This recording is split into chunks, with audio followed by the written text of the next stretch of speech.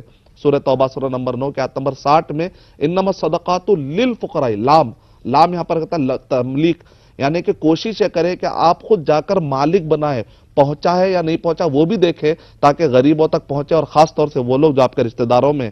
ابن مسعود رضی اللہ تعالی عنہ کی اہلی آ کر نبی اکرم صلی اللہ علیہ وسلم سے پوچھتی ہے، زینب رضی اللہ تعالی عنہ، کہ اگر میں صدقے کا مال اگر میں اپنے شوہر کو دوں تو کیا یہ میرے لیے جائز ہے؟ تو نبی اکرم صلی اللہ علیہ وسلم نے ارشاد فرمایا تمہارے لیے 2 اجر ہے اگر تم اپنے شوہر کو بھی صدقے کا مال دیتی ہو. ایک تو یہ ہے کہ شوہر کا تم حق ادا کر رہی ہو، دوسرا یہ ہے کہ تم مال صحیح جگہ پر ادا کر رہی ہو، یعنی اپنے قریبی رشتہ داروں کی طرف. امید کرتا ہوں. بہت شکریہ مولانا صاحب. تو ناظرین، گفتگو کا سلسلہ جاری رہے گا، پروگرام کا سلسلہ بھی جاری ہے، اور جیسا کہ آپ جانتے ہیں کہ ہمارے پروگرام کا خاص حصہ ہے رمضان کوئز.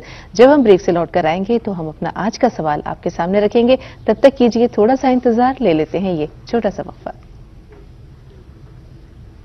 راجہ بسکٹس پریزنٹس رمضان آج. ناظرین، وقفے کے بعد ایک بار پھر آپ سب کو خوش آمدید کہتے ہیں. رمضان آج از پاورڈ بائی روح افزا کو presented by Himani Navratan oil and Revital. جی ہاں ناظرین، وقت ہو چکا ہے رمضان کوئز کا. تو آئیے ہم سوال پیش کرتے ہیں. ہمارا آج کا جو سوال ہے وہ یہ ہے کہ رمضان کے کس عشرے میں اعتکاف کرتے ہیں؟ اپنا سوال ہم ایک بار پھر دہرا دیتے ہیں کہ رمضان کے کس عشرے میں اعتکاف کرتے ہیں.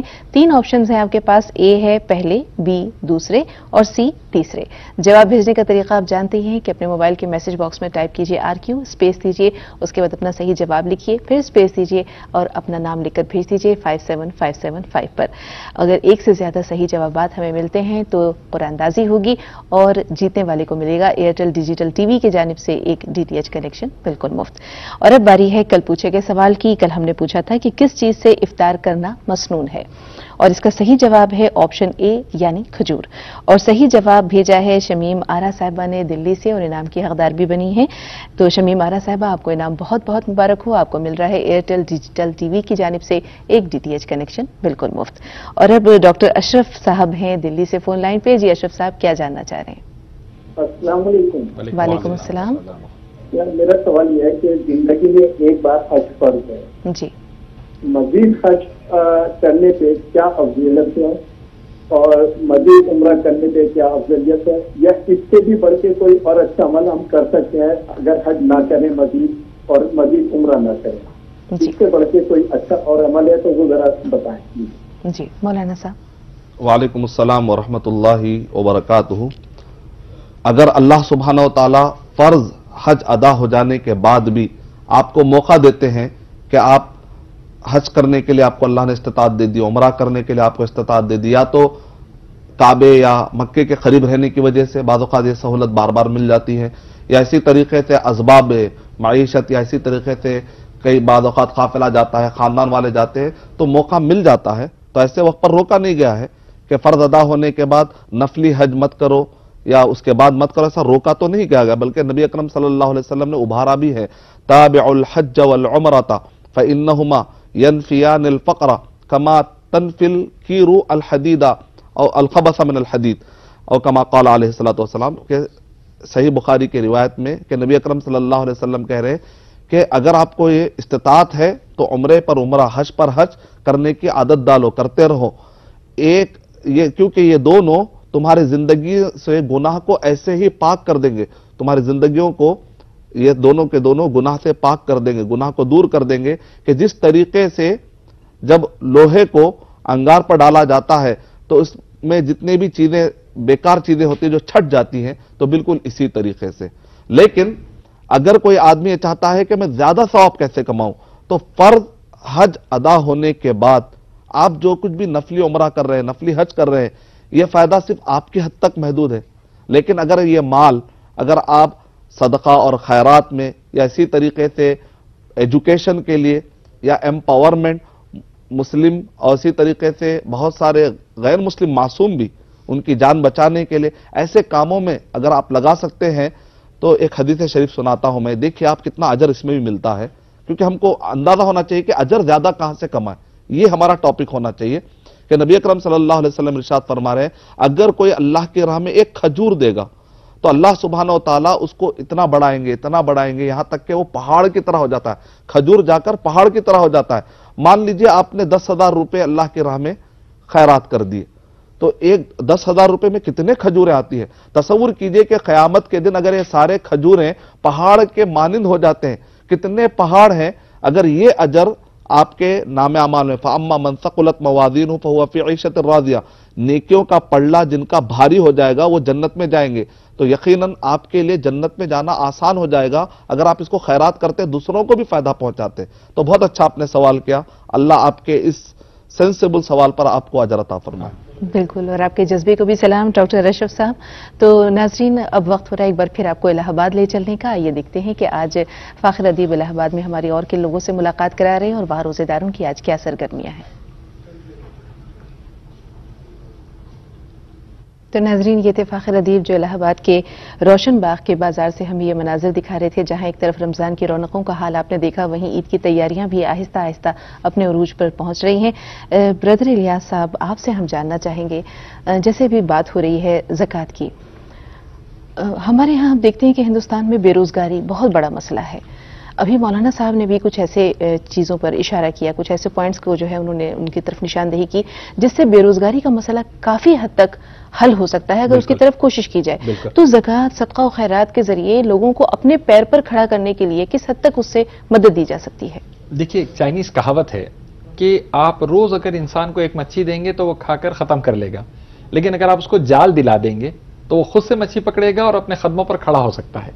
زکوٰۃ کے نظام کے اندر بھی ہم نے ایک کوشش کرنی چاہیے کہ ہمارے خاندان میں، اقربا میں، پڑوس میں، یا جہاں پر بھی ہماری استطاعت اللہ نے دی ہے، ہم مال دینا چاہتے ہیں اور وہاں پر کوئی ہونہار لڑکے ہیں جو کچھ کاروبار کر سکتے ہیں یا کچھ ایک ہنر سیکھ کر وہ آگے اپنا خود کا روزگار فراہم کر سکتے ہیں، تو ایسے موقع پر ہر مہینہ ان کو 2,000 روپے کا اناج دلانے کے بجائے ایک ساتھ ان کے کاروبار کے لیے کوئی نہ کوئی اچھا انتظام کر دینا چاہیے، چاہے وہ جنرل سٹور کی شکل میں ہو یا کوئی اگر ہنر ہے تو کوئی مشین کی شکل میں ہو یا کوئی بھی ایسی مختلف شکلیں ہو سکتی ہے، ایک انسٹیٹیوٹ کی شکل میں ہو، تاکہ جو بھی وہ لڑکا ہے یا جو بھی شخص ہے جس کے پاس تجربہ ہے، جس کے پاس ہنر ہے، جس کے پاس اللہ تبارک و تعالیٰ نے عمدہ طریقے سے پورے کاروبار کو چلانے کی صلاحیت دی ہے، صرف مال کی کمی کی وجہ سے وہ پیچھے ہے، تو وہ مال کی کمی کو ہم پورا کر کے اگر اس کو ایک سٹینڈنگ دیں گے تو نہ صرف اللہ کے حکم سے انشاءاللہ وہ خود کفیل ہو سکتا ہے، بلکہ وہ خود آنے والے سالوں میں زکوٰۃ خود سے نکالنے کا، یعنی کہ انشاءاللہ اللہ اس کو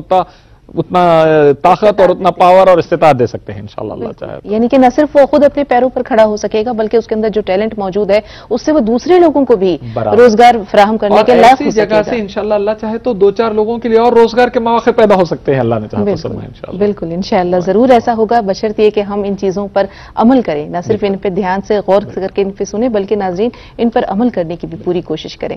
تو اب وقت ہو چلا ہے رمضان کو اس کو ایک بار پھر آپ کے سامنے پیش کرنے کا۔ جیسا کہ آپ جانتے ہیں کہ ہم ہر روز آپ سے ایک سوال پوچھتے ہیں اور صحیح جواب دینے والے کو ملتا ہے ایئرٹیل ڈیجیٹل ٹی وی کی جانب سے ایک DTH کنیکشن بطور انعام بالکل مفت۔ تو ہمارا آج کا سوال ایک بار پھر سن لیں ناظرین کہ رمضان کے کس عشرے میں اعتکاف کرتے ہیں؟ 3 آپشنز ہیں آپ کے پاس، A پہلے، B دوسرے اور C تیسرے۔ جواب دینے کا طریقہ آپ جانتے ہی ہیں، تو بس جلدی سے فون اٹھائیں اور جلدی سے ہمیں SMS کر دیں، ہم آپ کے جواب کے منتظر ہیں۔ اور اجازت لینے سے پہلے آپ دونوں حضرات کا میں ایک بار پھر تہہ دل سے شکریہ ادا کرنا چاہوں گی کہ آپ اسٹوڈیو میں تشریف لائے اور اپنے قیمتی خیالات سے ہمارے تمام ناظرین کی آپ نے رہنمائی کی، اللہ آپ کو جزائے خیر دے، بہت شکریہ۔ اور ناظرین، ہمارے جو لائیو پروگرامز ہیں رات کے، ایک بار ان کی تفصیل بھی آپ کو بتاتے چلیں۔ جیسا کہ آپ جانتے ہیں کہ شب کے 9 بجے ہم آپ کو ہندوستان کے مختلف شہروں سے نماز تراویح کا براہ راست نشریہ دکھاتے ہیں۔ آج ہماری ٹیم الہ آباد میں موجود ہے، تو انشاءاللہ وہیں کی کسی مسجد سے آپ دیکھیں گے نماز تراویح کا لائیو ٹیلی کاسٹ، اور شب کے 10:30 بجے ہم آپ کو دکھاتے ہیں رمضان المبارک کا ایک اور خوبصورت اور رنگا رنگ پروگرام رمضان مبارک، جس میں ملک کے مختلف شہروں سے آپ دیکھتے ہیں مساجد سے لوگ تقاریر پیش کرتے ہیں، حمدونات پیش کرتے ہیں، اور شب کے 1 بجے ہم آپ کو لے چلتے ہیں مکہ مکرمہ، جہاں سے آپ نماز تراویح کا براہ راست تشریہ دیکھ سکتے ہیں۔ تو یہ تو تھیں ان تمام پروگرامز کی تفصیلات جو انشاءاللہ آج آپ شام کو ملاحظہ کر سکیں گے ہمارے لائیو پروگرامز میں، اور فی الحال وقت ہو رہا ہے اس پروگرام کو یہیں پر ختم کرنے کا۔ تو اپنی میزبان اور پروگرام رمضان آج کی پوری ٹیم کو اجازت دیجیے۔ السلام علیکم ورحمۃ اللہ وبرکاتہ۔